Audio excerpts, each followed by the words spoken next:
Up next, we have Jason Brinkman. So we're going to add you into the stream. Hello, Jason. How are you doing? I'm doing well. Jason Brink, by the way. Brinkman. Oh, Brink. That's I'm sorry. Guy. I'm sorry. And it looks like we have Eric Schiermeyer as well, our founder.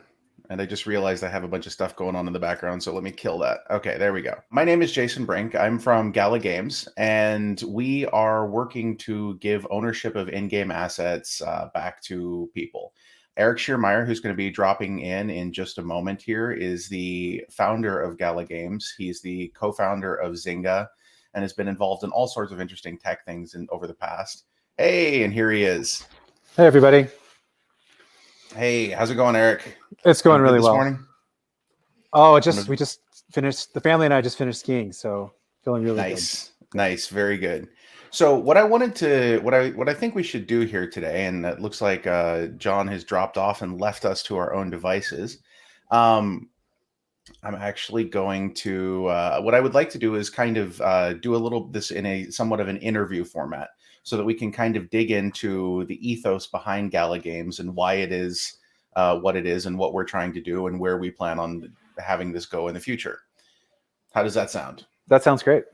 Are you live streaming this on Theta so that if I was, unfortunately, it would only be me talking on Theta, which is cool and people like to listen to that. But you know, we'll have to pick this up and pick up one of their recordings and broadcast that again later.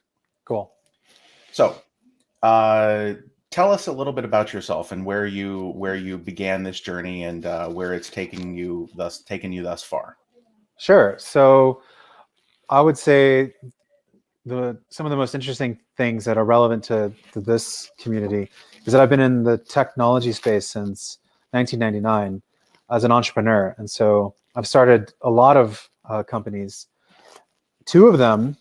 Well, three now, actually. So three of them have been quite successful.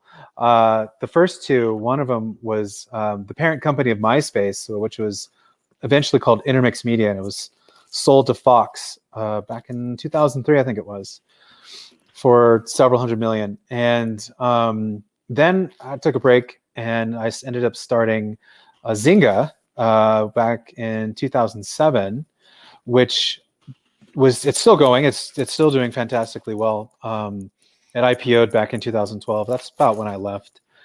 And then most recently, in between all of these, I would have little projects that weren't really worth mentioning because they didn't go anywhere. But now, most recently, we started Gala Games, and it's just killing it. It kind of reminds me of the old Zynga days. So I'm really excited about that. There's other things to know about me, but I think those are the most relevant for now. Awesome. When it comes to gaming, I mean, coming from your deep experience in the gaming space, what do you see as being the future of gaming? Okay, yeah, that's a softball, Jason. That's an easy one. I have harder ones. I have harder questions. I'll just pull up the Discord right now. We'll throw it on the stream, and I'll get some harder questions for you. Let's do that. Let's get some harder questions. We know they have them there. Deal. So obviously it's blockchain. People used to think it was going to be VR. I just think that's nonsense. Who's gonna put on their dumb little VR headset and be by themselves in the room with a bunch of people? No one's gonna do that. Even how are you gonna do that with your family? It just doesn't make sense to me. I don't really see the use case yet. Maybe in the future. I just don't see it. But what's clear as day to me, is that people want to own their stuff. That if you buy something, you should own it. And what I like to say, the story I like to tell people is imagine you went to go buy a toy for your son or your niece or nephew or whatever, or daughter, and you went to the toy store and you bought a toy. Before you can even buy the toy, they made you sign a terms of service agreement that basically said that whenever they wanted to, they can come to your house and they take the toy back, and you can't do anything about it. That's kind of where we are now with the app stores. So, you would never accept that if you went to a physical toy store and you bought something and then they showed up to your house one day and they said, no, we don't really like what the toy company is really doing anymore. So we're going to take the toy back because we don't like them anymore. So sorry, you can't actually play. We're no longer offering support for Legos. Sorry. Yeah, we no longer offer support for Epic Games because we just don't like them, and we can't screw them over with the 30% tax on all their earnings. So yeah, that's so obvious to me that if you have two comparable games, one of them lets you own stuff, the other one doesn't. People are smart. They're not going to make a dumb choice. They're gonna make the choice that benefits them the most. And so that's what's going to happen. All games eventually, in 3 to 5 years, I think, are going to be offering some form of true actual ownership. The only thing that I could see stopping that would be some form of regulatory burden that's been put that could be put onto this. Right. So all you crypto scammers, you got to stop screwing it up for us. Okay, so as you requested, I have now gone into Discord. I'm pulling up some questions from people. Siddhartha, who you are very, very familiar with, wants to know about the second Citadel reveal and when that might be coming. So background on that, we recently negotiated an arrangement to sell a Citadel in Mirandus, which is our MMORPG that we're working on, for $1.6 million. And that is, the terms of that deal are currently sealed. So what sort of thoughts do you have on that, about when something might be revealed there? Well, okay, I can say a couple of things about it. One is it's a lot of money, and very rationally, very appropriately, they are organizing themselves in a way that makes sense for them financially. So the delay in the actual transfer of the NFT has been primarily due to, they're just getting their shit together. As far as like revealing the identity of that person, I would say that's up to them. Yeah, well, it is up to them. And the way I feel about it is, look, we know who they are. We've done our homework. We've KYC'd them. We're confident and comfortable that we can do business with these people. Now, it's really their privacy, and it's not on me to, I'm not obligated to break trust with these people just to satisfy somebody's curiosity. Look, the blockchain is public, so you're going to know what address this thing goes to, but it's not, it's not up to me to like out somebody. To out somebody. Yeah, I agree. I 100% agree. DX Para is curious about how you envision Gala working with larger studios to release additional titles in the future. Do you have anything that you would like to say on that? Yeah, well, we're already talking to some very, very, very large game studios about it. My personal belief is that if I can convince them to come join the party's just going to get even better. And you can be certain that they are watching this. Everyone who's in these large companies is aware of what's going on, and they see what's happening.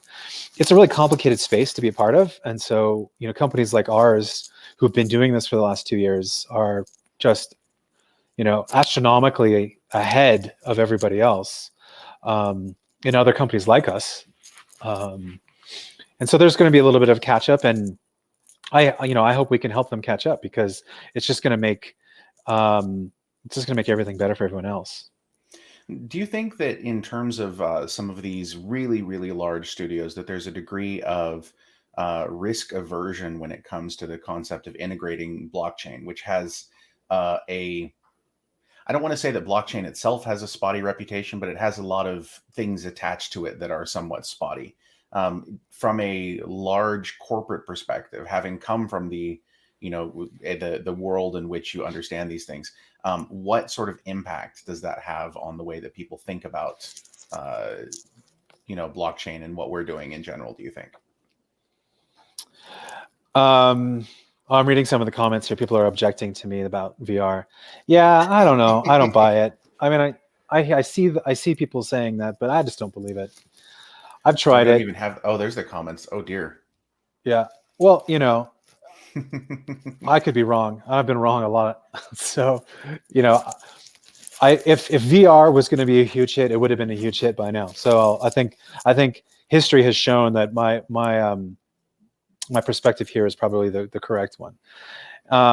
Now, about your question, here's what I think it is. What it ultimately boils down to, when you get these really large companies, you end up getting a bureaucracy built into the whole thing, and that's why I'm not still at Zynga.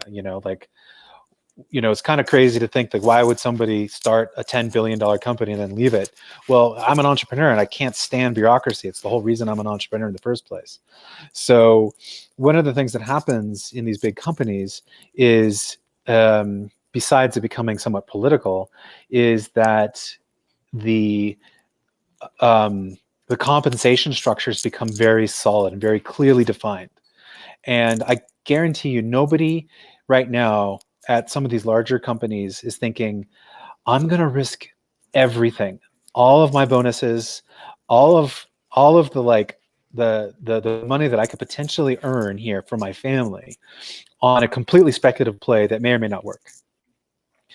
When I go to my finance department and I try to explain to them why we need to do a blockchain game, they're going to be like, nope, show us some real world data. We're not going to take a $10 million risk on this.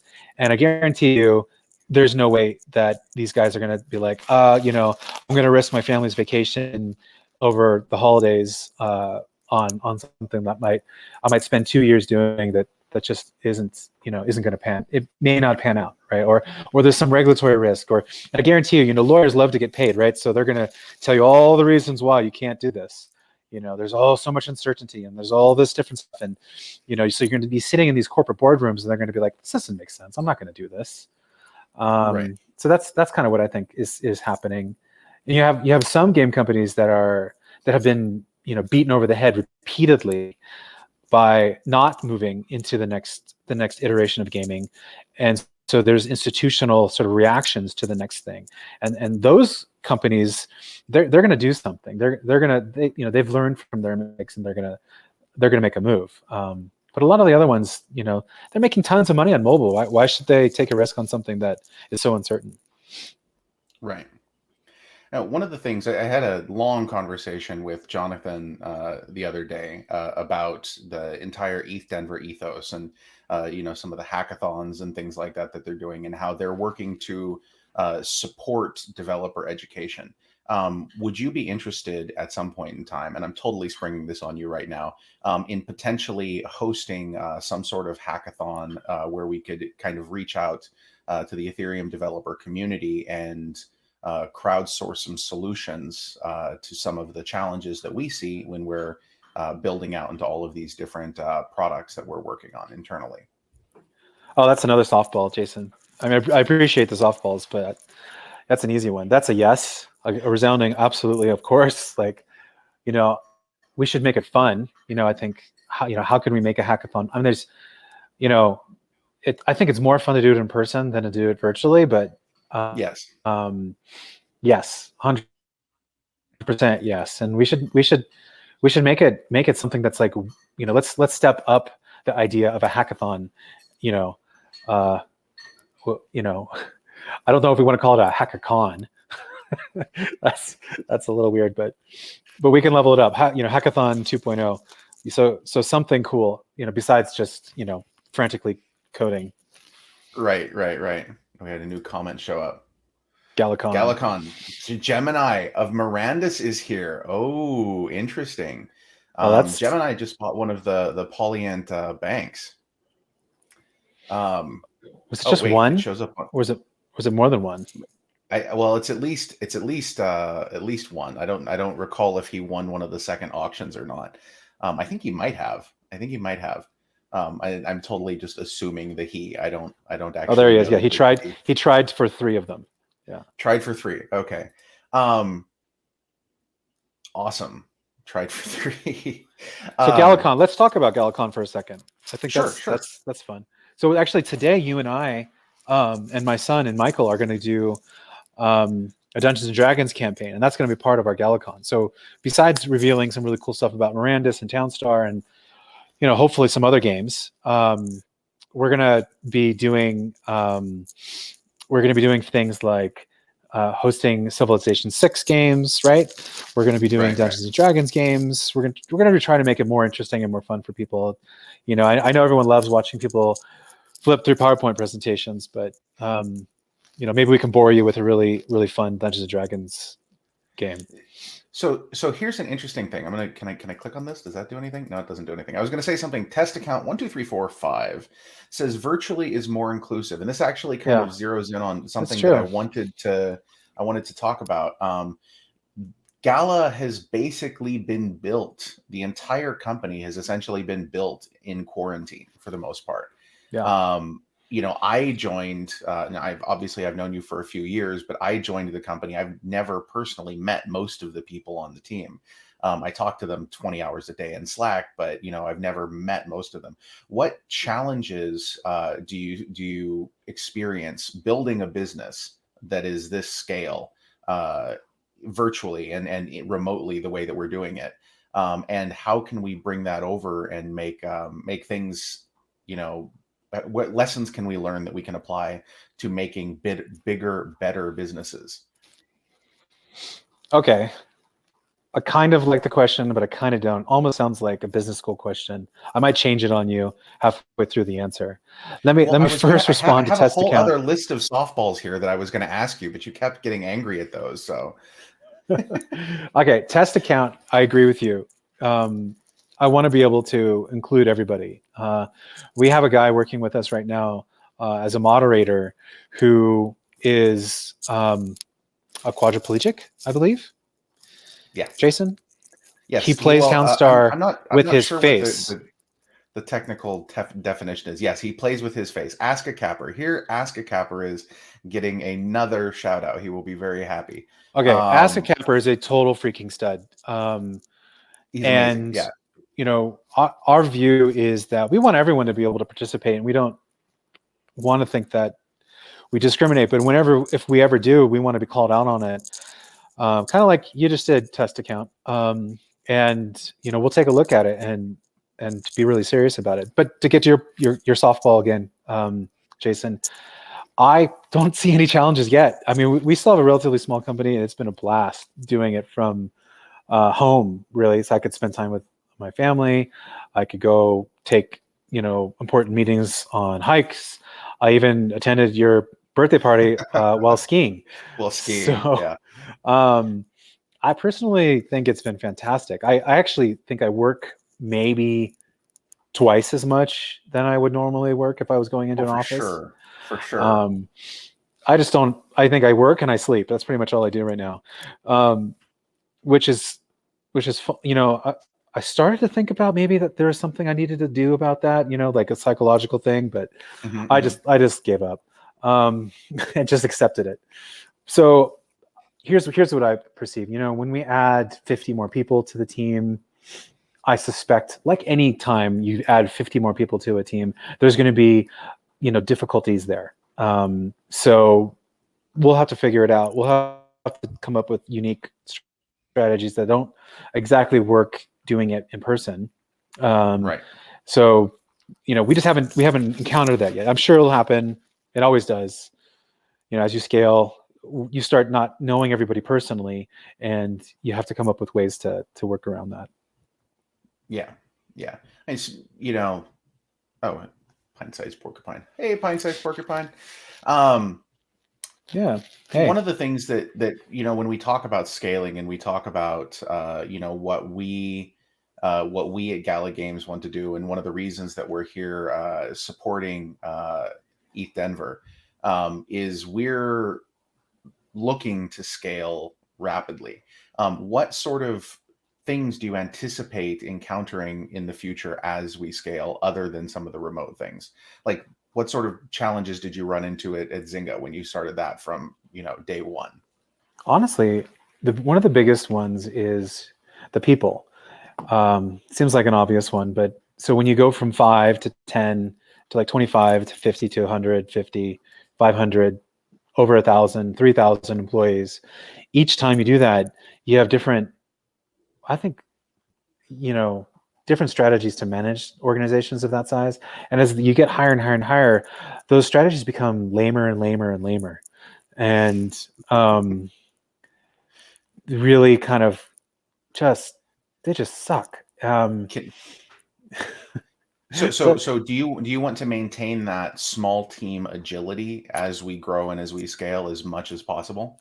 Yeah. So keeping the team sizes sub 100, I think it's even better if it's like 50 or less.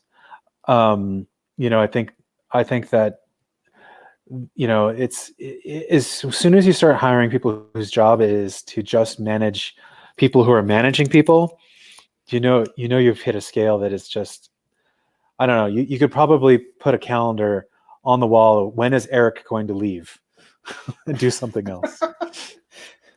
Good times. Good times. Okay. So when we look at sorry, I just saw another message pop up here. Looking at some of those scaling solutions, and sort of the direction that we want to, sorry, remove that question. The direction that we at Gala Games want to move going forward, beyond scaling. I mean, obviously, we're trying to do all sorts of very interesting technical things when it comes to integrating blockchains into games. We're working obviously right now on Ethereum. The ERC 1155 is what we have all of our NFTs based on. We're looking at various second level scaling solutions, and I stopped in and saw some of those people that we've been talking to in their booths in the conference yesterday. When it comes to sort of changing the way that gamers, when we look at the way that gamers perceive gaming right now, okay, and sort of the stuff that they've put up with from AAA gaming for a long period of time, how do you see, how difficult will it be to onboard these millions and millions and millions of gamers that exist globally to something that is blockchain based, given that there's a little tiny bit of a technical lift that they personally have to do at this point in time? Well, I can tell you right now, it's not going to happen on Ethereum unless this dumpster fire of gas prices gets taken care of. Hopefully, Ethereum 2.0 will help with that to a certain extent. That's the hope, right? So until we figure it out, it's just not going to happen. So we see it already. We're doing our best to try to promote the blockchain inside of Gala, and we're in our Discord constantly teaching people how to acquire enough Ethereum to manage their gas fees, and then all of a sudden the gas prices shoot up. They're confused by it. They blame us for that. So it's a huge problem. And just to be totally honest and frank about it, it's not going to happen on Ethereum until it's fixed. It's good for DeFi, I guess. It's good for speculators, but it's not good for consumer adoption at this point. What about the aside from the gas, the concept of mnemonic phrases and wallets and keys and managing your own passwords and things like that? For example, when we look at the mnemonic phrase, anytime anyone sets up a new wallet, they're given access to a mnemonic phrase because we don't store their wallet for them. And the reason we don't store the wallet for them, right, is a regulatory reason, because we don't want to be considered a money transmitter. We don't want to trigger any issues with FinCEN or FINRA. So we have to do this ridiculous hoop jumping for our users, and it would be much better if we could just manage it for them. But with all this regulatory uncertainty, we can't do that. We have to force our users to be their own custodian of their assets, which is I would say I'm more on the libertarian side of things anyway, and I think you should do that. You shouldn't rely on some third party to do that for you.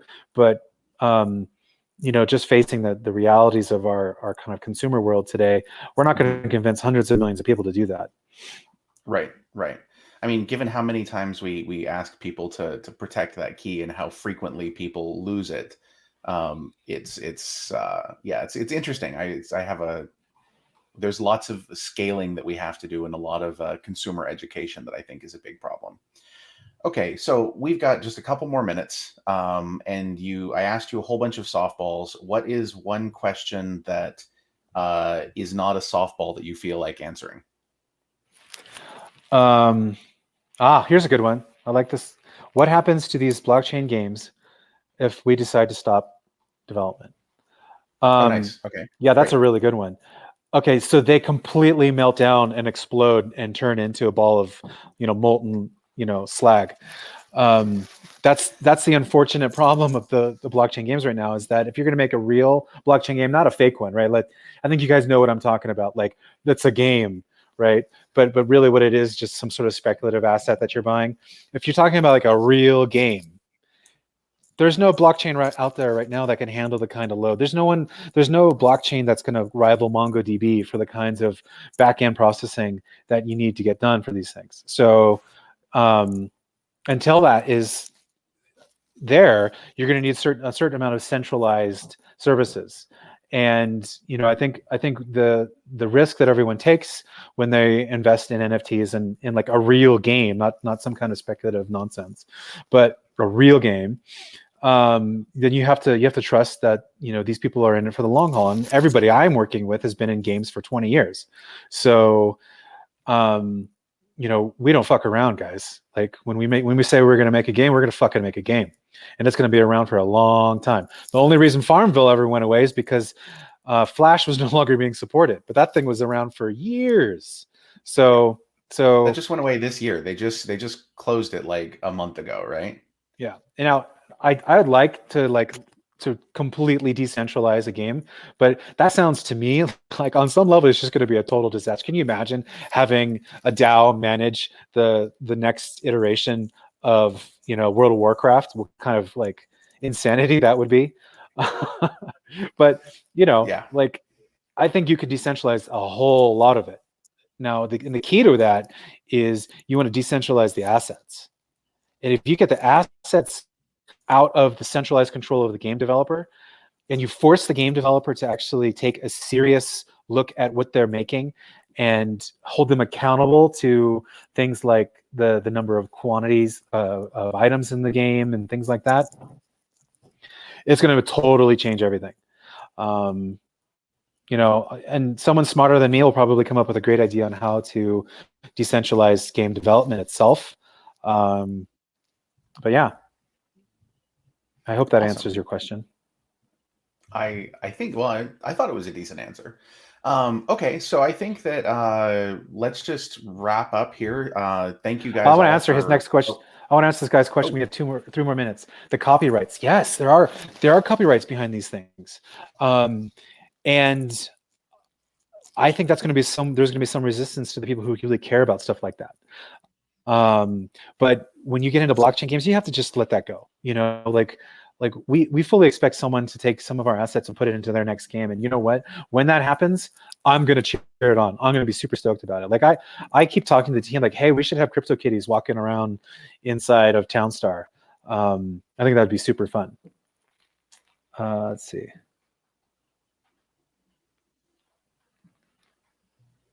Okay, I don't know about this next one, but we do need to wrap it up though. I know that Jonathan needs to get the rest of the things ready for the next one, and I do want to. Hey, how you doing, John? Hey guys, how'd you like our thing? Jason, you got to work on that curveball, man. The softballs are just getting crushed out of the park, bro. No, so the original plan was I wanted to bring in the community in Discord and have this live AMA thing where they could talk and we could answer questions. But the whole StreamYard gating did not permit me to put my fully nicely crafted, beautiful feed through. So that it became this, such as life. Well, that's okay. So by the way, on the shit show dumpster fire EIP 1559 that was just mentioned in the chat. Yeah, I just saw that. That's the thing. And then there's layer 2 solutions, like check out Matic Network. Mm-hmm. We are actually. We're talking to Matic. We're talking to a few different people. Yeah, there's a ton, and there's a bunch of them that are here, right? So yeah, I stopped in and saw them. Pretty much everybody here. So it's interesting because I think you guys are talking about end game solutions, and like where we are in the mix of things is we're still building infrastructure. Like we still haven't solved like how to do certain things just under the hood. So once those This is things the time to do it, though. Like this is when infrastructure is still being built. That's the best time to get into the. Oh, the well, industry. I'm doing the same thing. I mean, my day job project is employment, right? So we've built basically a digital employment platform that it acts like a public utility, but most of the components under our hood is things that people are working on here. We're just gluing them together in context. So yeah, it's exactly right. Like this is the time to be involved because once it does sprint out the back end of this, it's going to go real fast. Oh yeah, super fast. Yeah. And everyone's going to want to be a part of it, and it's And by then it's almost too late. It's like oh, Bitcoin's 40,000 now. Well, oh man, like Yeah. It's going to be too late. Yeah, it's going to be too late. You're right. Yeah, Agreed. Well, thanks guys. We appreciate the support. Everybody come check out Gala Games in their booth in the virtual castle space at 3 to 5 p.m. this afternoon. They've got some other things to check out. They're also doing some hiring. And if you want to go check out the outdoor patio and do a little bit of fishing or roast some marshmallows, they're also sponsors of that particular area. So come and do your collectibles. Come get their NFTs. We've got 60 some odd NFTs put out through the entire ecosystem, and it's going to be a ton of fun. Thanks, guys. Thanks, John. Thank you, John. Appreciate it.